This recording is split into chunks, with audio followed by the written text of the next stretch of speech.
Hi and welcome back to my channel. If you're new, welcome. In today's video, I'm going to show you how I transformed this popular vintage style dress into something totally chic and wearable. I'm also going to take you behind the scenes to give you a glimpse into my creative process. I asked you guys to guess how you think I'd redesign the dress, so let's see how you did. Going in, I had an idea in mind. I planned on cutting the dress in two, just under the bust, then flip the bottom and attach it to the top. I'll show you what I mean in a second. So, I first started by removing the zipper to save it for a future project. I then folded the dress in half, matching up the sides and pinning them in place to make it easier to cut. I also smoothed out the lining as flat as possible. Then from the armhole, I measured and marked an inch plus a ½ inch for allowance. From there, I drew a line across before cutting. Alright, so like I mentioned earlier, my initial plan was to take the bottom piece and flip it over, then attach it to the top half like you see here. Easy enough, right?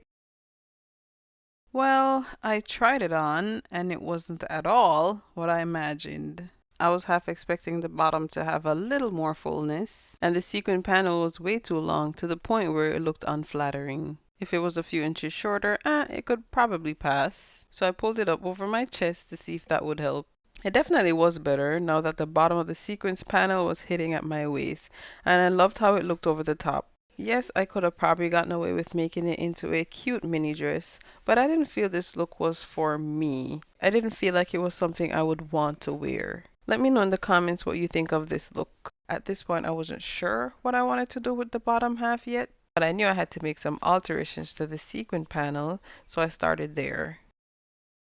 This meant I had to detach the sequins panel from the bottom and open up the seam. To figure out how much I needed to remove, I used my bust measurement minus 4 inches since the sequins had a lot of stretch. From there, I measured 32 inches across, then removed the excess.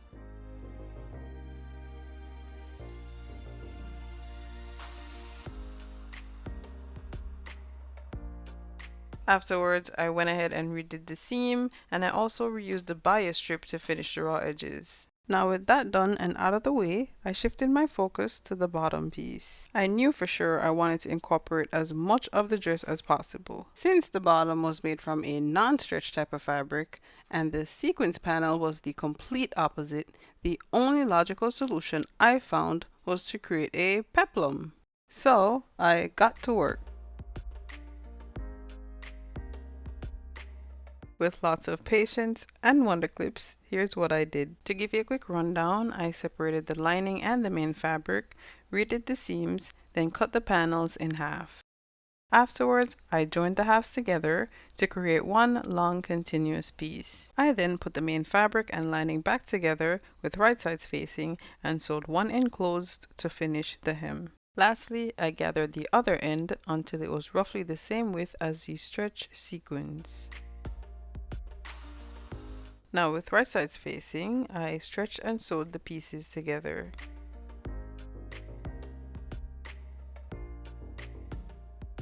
As for the top piece, I took in a little off the sides, but not before doing a quick try on, which is why I used safety pins.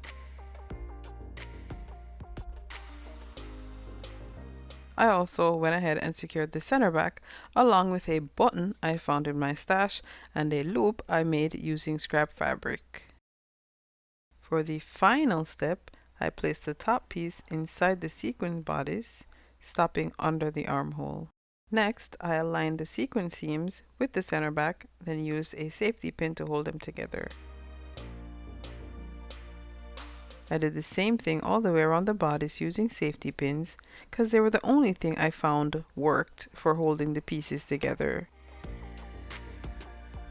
After making sure everything was laid out nice and flat, I carefully sewed along the edge of the sequins, stretching as I went along.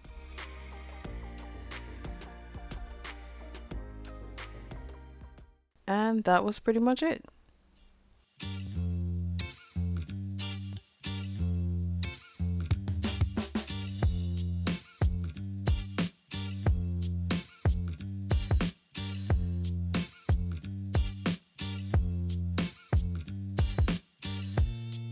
That concludes today's video. If you liked it, give it a big thumbs up. Also, be sure to subscribe so you too can partake in my next Guess That remake, and hit the notification bell so you never miss a video. Thanks so much for watching. Until next time.